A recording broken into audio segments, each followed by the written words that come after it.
हमने ऑलमोस्ट काम कर लिया था, तकरीबन सारी जगह पे हमने फार्मूलाज जो है इनपुट कर दिया था। हमने लास्ट एक रॉ हमने छोड़ी थी जिसमें हमने जो है कुछ कंडीशंस को समझना था।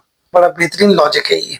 अगर हम डायरेक्टली इसको कॉपी पेस्ट कर दें, यहाँ पे जे पे अगर हम छोड़ के आगे इसको वैल्यूज मैंने यहाँ पे लिखी हुई है, इसको मैं डिलीट करता हूँ और यहाँ पे फॉर्मूला पेस्ट करता हूँ और यहाँ पे मैं लिखता हूँ के। ठीक है, मैं जस्ट आपको चेक करके दिखा देता हूँ।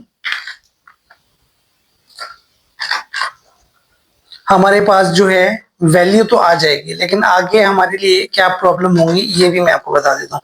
अगर मैं इसको एंटर करता हूँ तो मेरे पास ये जो एम्प्लॉय है ना, ये एक्टिव है हमारे पास। अगर मैं एम्प्लॉय लिस्ट में जाऊं तो के में सारे जितने भी हैं एक्टिव आ रहे हैं, जो रिजाइन है वो रिजाइन आ रहे हैं। अगर हम एम्प्लॉय कोड या नेम चेंज करें तो उस हिसाब से हमारे पास ये रिजल्ट तो आ जाएगा। लेकिन अगर कभी भी इसमें किसी किस्म की कोई चेंजिंग की, ठीक है, कोई एम्प्लॉय छोड़कर चला गया, उसको हमने रिजाइन यहाँ पे जो है शो करना है, तो उस हिसाब से शीट में कोई भी मिस्टेक हो सकती है। तो मैं बजाय इसके कि इस सेल रेफरेंस को दे दूं, मैं वहां पे एक कंडीशन लगा देता हूं और वो कंडीशन हमारी जुड़ी हुई है एम के साथ। ठीक है, इसको मैं इग्नोर कर देता हूं, लेकिन इसको शीट में रहने देता हूं, क्योंकि अगर मैं इसको डिलीट करूंगा तो मेरे पास ये रेफरेंस जो है सारे आउट हो जाएंगे और वहां पे शीट जो है हमारी खराब हो जाएगी। सो मैं फॉर एग्जांपल एम रेफरेंस को जो है मैं वहां पे एक कंडीशन दे देता हूं कि अगर हमारे पास एम्प्लॉय जो है यहाँ पे, अगर हमारे पास एम्प्लॉय काम कर रहा है तो यहाँ पे मुझे एक्टिव शो करे, और अगर वो छोड़कर चला गया तो वो मुझे वहां पे इनएक्टिव शो करे। जैसे मैंने आपको बताया कि हम दोनों में एम को ही यूज करने वाले हैं। सो ये किस तरीके से होगा, मैं इस फॉर्मूला को एडिट करके इसमें कंडीशन लगा देता हूँ, इसके बाद मैं एक और कंडीशन शुरू करता हूँ। फॉर्मूला हमारा बाद में शुरू होगा। ठीक है, मैं यहाँ पे एक इफ की और कंडीशन लगा देता हूँ, इफ, और यहाँ पे मैं ब्रैकेट ओपन कर देता हूँ। सही है, और इसके आखिर में जाके जहाँ पे हमारा फॉर्मूला क्लोज हो रहा है, दोनों फॉर्मूला हमारे इस ब्रैकेट से क्लोज हो रहे हैं। ठीक है, यानी ये 3 ब्रैकेट्स हैं, तो ये फर्स्ट ब्रैकेट जो है इससे हमारे ये दोनों फॉर्मूलाज जो है क्लोज हो रहे हैं। ठीक है, अब मैंने यहाँ पे इफ यूज किया है तो इसको मैं कोई कंडीशन भी तो दूंगा, तो इफ के लिए मैं एक और ब्रैकेट यहाँ पे ओपन करूंगा। ठीक है, तो एक ब्रैकेट मैंने यहाँ पे और ओपन कर दी। अब मैं यहाँ पे कंडीशन लगाने जा रहा हूं। मैं ये बोल रहा हूं कि अगर ये वाला पूरा फॉर्मूला जो है बराबर है 0 के, तो मुझे यहाँ पे क्या शो करे, एक्टिव। अब ये 0 कैसे, 0 कहां से आ गया, एक चीज मैं आपको और समझा देता हूँ। पहले मैं फॉर्मूला यहाँ पे कंप्लीट कर लूं। यहाँ पे मैं कॉमा लगाऊंगा, और अगर यहाँ पे 0 ना आए, कोई वैल्यू आए, या कोई नंबर्स हो, या कोई अल्फाबेट्स हो, या कोई डेट हो, कोई भी वैल्यू अगर हमें एम रेफरेंस में मिल गई, यानी एम के कॉलम में मिल गई, अगर हम एम्प्लॉय शीट में जाएं तो एम में जो है हमने सारी रिजाइन डेट लिखी होगी। अगर वहां पे हमें कोई भी एक डेट मिल गई या कोई भी वैल्यू मिल गई तो ऑटोमेटिकली यहाँ पे इनएक्टिव शो कर दे। ठीक है, अदरवाइज इनएक्टिव। ठीक है, ये मैंने कंडीशन लगा दी। अब मैंने रेफरेंस को भी चेंज करना है। रेफरेंस हमारा, क्योंकि हमने के शुरू करना था, अब हम के को इग्नोर कर रहे हैं तो हम यहाँ पे एम कर देते हैं। ठीक है, और यहाँ पे भी मैं इसको एम कर दूंगा, और इधर इसको भी दोनों के साथ एम्प्लॉय कोड एंड नेम के साथ मैं यहाँ पे एम रेफरेंस को ऐड कर दूंगा। ठीक है, अब अगर मैं यहाँ पे एंटर करूंगा तो अगर वहां पे कोई भी वैल्यू होगी, डेट होगी, तो मुझे यहाँ पे इनएक्टिव शो कर देगा। अब मैं यहाँ पे इसको एंटर करता हूँ। सही है, अब फॉर एग्जांपल मैं यहाँ पे EMP004 एंटर करता हूँ तो मेरे पास एम्प्लॉय जो है एक इनएक्टिव है।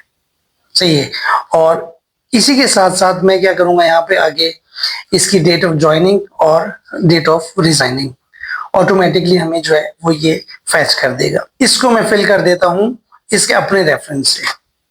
इस फॉर्मूला को मैं ऊपर से कॉपी कर रहा हूं और यहाँ पे मैं इसको एल को डिलीट करता हूं और सब जगह पे मैं यहाँ पे एल चेंज कर दूंगा। ठीक है,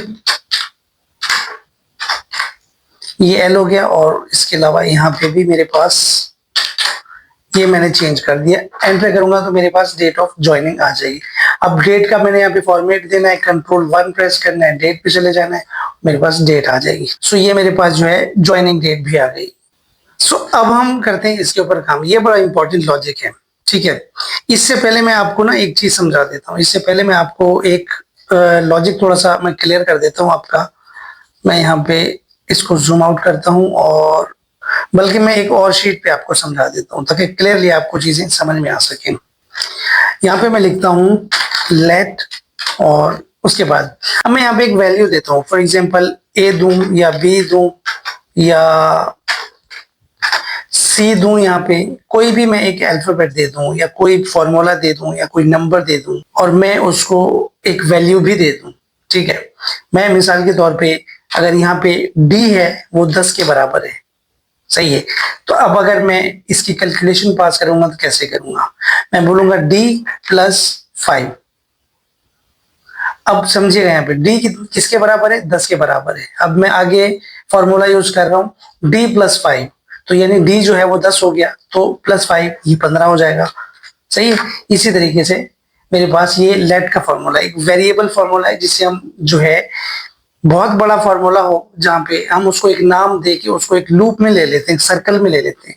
ठीक है, उसके बाद हमारे लिए कंडीशंस लगाना आसान हो जाता है, ये बड़ी इंपॉर्टेंट चीज है। सो इसी तरीके से अगर मैं यहाँ पे ए लिखता हूँ और यहाँ पे मैं ए कर देता हूँ यहाँ पे, तो आंसर मेरे पास सेम ही आएगा, सही है। हमने एक नंबर को नाम दे दिया और उसी नंबर को आगे हमने जाके कैलकुलेट कर लिया। वहां पे अगर मैं मल्टीप्लाई भी कर दूं तो मेरे पास a इंटू 5, ठीक है, तो मेरे पास उसका आंसर आ जाएगा 50। तो इसी तरीके से अब मैं इस वाले सेल में भी वही यूज करना चाह रहा हूँ। सबसे पहले मैं आपको दिखा देता हूँ, हमने कॉलम वही लेना है m, हमारा जो रेफरेंस है वो m है। ठीक है, अब मैं पूरे फॉर्मूला को नाम दे देता हूँ किसी एक अल्फाबेट का, और उसके बाद मैं कंडीशन लगाता हूँ कि अगर यहाँ पे कोई चीज हो तो वहां पे जो है वो शो कर दे, और अगर कोई भी चीज ना हो तो 0, बिल्कुल खाली। ठीक है, यहाँ पे डेट पड़ी हुई है, ऑटोमेटिकली कंडीशन हिट हो जाएगी। अब अगर मैं यहाँ पे शीट पे चला जाता हूँ, अब मैं आपको यहाँ से समझाता हूँ। इस फॉर्मूला को मैं यहाँ से कॉपी करता हूँ और कॉपी करने के बाद इसमें हम पेस्ट करता हूँ। बहुत आसान है, थोड़ा सा लॉजिक है वो समझना है आपने। मैं यहाँ पे लिखता हूँ इफ एरर से पहले जैसे हमने एक्टिव इनएक्टिव में इफ लगाया था ना, यहाँ पे हम लिखेंगे लेट। ठीक है, लेट, और यहाँ पे मैं ब्रैकेट ओपन कर देता हूँ और एक वेरिएबल सेट करता हूँ यहाँ से, और कॉमा ओपन करता हूँ। ठीक है, कॉमा के बाद यहाँ पे मेरे पास लास्ट में 2 ब्रैकेट आ रही है, यहाँ पे मैंने एक कॉमा लगा देना है। कॉमा लगाने के बाद शीट का नाम चेंज करते हैं, जो हमारा रेफरेंस है, रियल जो हमारा रेफरेंस है एम है।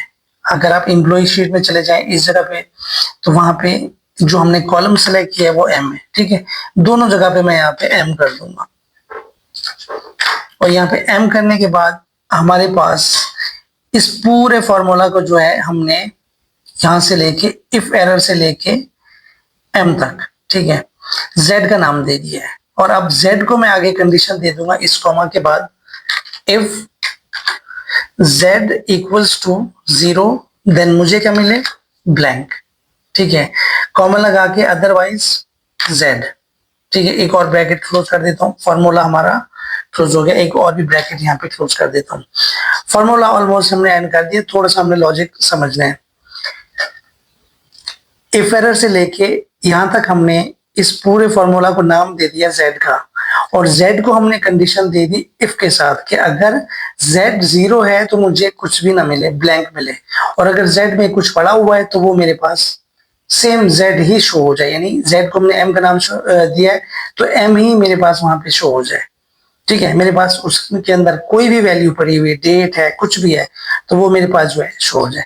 अब मैं अगर इसको एंटर करूंगा तो मेरे पास जो है डेट आ जाएगी। अब मैं यहाँ पे इसको Ctrl+1 प्रेस करके डेट फॉर्मेट सेट करता हूँ। एम्प्लॉय हमारा इनएक्टिव है, ये देखें, तो उसी हिसाब से हमारे पास रिजाइन डेट भी आ गई। तो बेसिकली ये कंडीशन थी। अब अगर मैं यहाँ पे इसको थोड़ा सा मैं जूम आउट करता हूँ, अब अगर मैं यहाँ पे चेंज करता हूँ EMP001, तो मेरे पास ये हट जाएगा। ठीक है, अब कंडीशन क्या आ गई, 0 वाली। यहाँ पे एक्टिव लग गया, यहाँ पे हमारे पास ये कंडीशन आ गई कि ये रिजाइन नहीं, बिल्कुल एक्टिव है, ज्वाइनिंग डेट। और अगर किसी ने रिजाइन किया भी है तो उसकी ज्वाइनिंग डेट भी हमें चाहिए कि इसने ज्वाइन कब किया था। यहाँ पे मैं 4 सेलेक्ट करता हूँ तो मेरे पास इनएक्टिव आ गया, यहाँ पे ज्वाइनिंग डेट और यहाँ पे रिजाइनिंग डेट आ गया। अब मैं इसको जो है कंडीशनल फॉर्मेटिंग फर्दर जो है मैं दे सकता हूँ। हमारे पास फॉर्मूला जो है यहाँ तक एंड हो गया हुआ है। अब मैं सबको सेम कलर दे देता हूँ। थोड़ा सा मैं इसको जो है जूम आउट करता हूँ, और जूम आउट करने के बाद इसका मैं कलर सेट कर देता हूँ। कलर सेट करने के बाद मैं कंडीशनल फॉर्मेटिंग यहाँ पे यूज करता हूँ। ठीक है, अब हमारे पास फॉर्म जो है ये मुकम्मल हो गया। अब हम अपनी मर्जी से इसे डिजाइन कर सकते हैं जितना हम करना चाहें। यहाँ पे मैं क्या करता हूँ, इसको कंडीशनल फॉर्मेटिंग देता हूँ और यहाँ पे ग्रीन सिलेक्ट करता हूँ और एक्टिव लिखता हूँ। ठीक हो गया, ये मेरे पास आ गया। अब मैं यहाँ पे इसको दोबारा से एक और कंडीशनल फॉर्मेटिंग देता हूँ और यहाँ पे मैं क्या करता हूँ, इसको इनएक्टिव कर देता हूँ।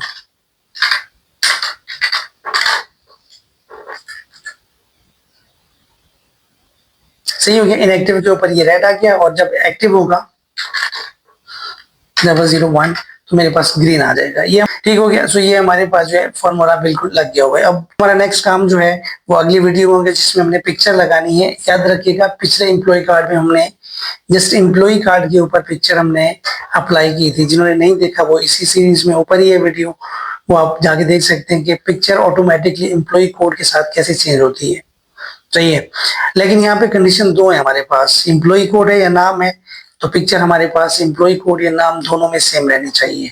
तो ये बड़ा इंपॉर्टेंट लॉजिक है अगली वीडियो में, ये आपने मिस नहीं करने। एंड है और उसके बाद हमने इसको शेप दे के, शेप के ऊपर इफेक्ट लगा के फॉर्म को क्लोज करके हमारी क्लास जो है नेक्स्ट उस पर हम खत्म कर देंगे इसको। अगर आप चेक करें तो आपके पास सारे जितने भी हैं एम्प्लॉय कोड्स, एम्प्लॉइज, वो ऑटोमेटिकली उन सबका डेटा जो है चेंज होता रहेगा यहाँ पे। ठीक है, अगर वीडियो अच्छी लगी तो चैनल को आपने जरूर सब्सक्राइब करना है। अगर कोई सवाल हो किसी कंडीशन के हवाले से पूछना चाह रहे हैं तो आप जो है कमेंट में अपनी राय दे सकते हैं। बहुत शुक्रिया।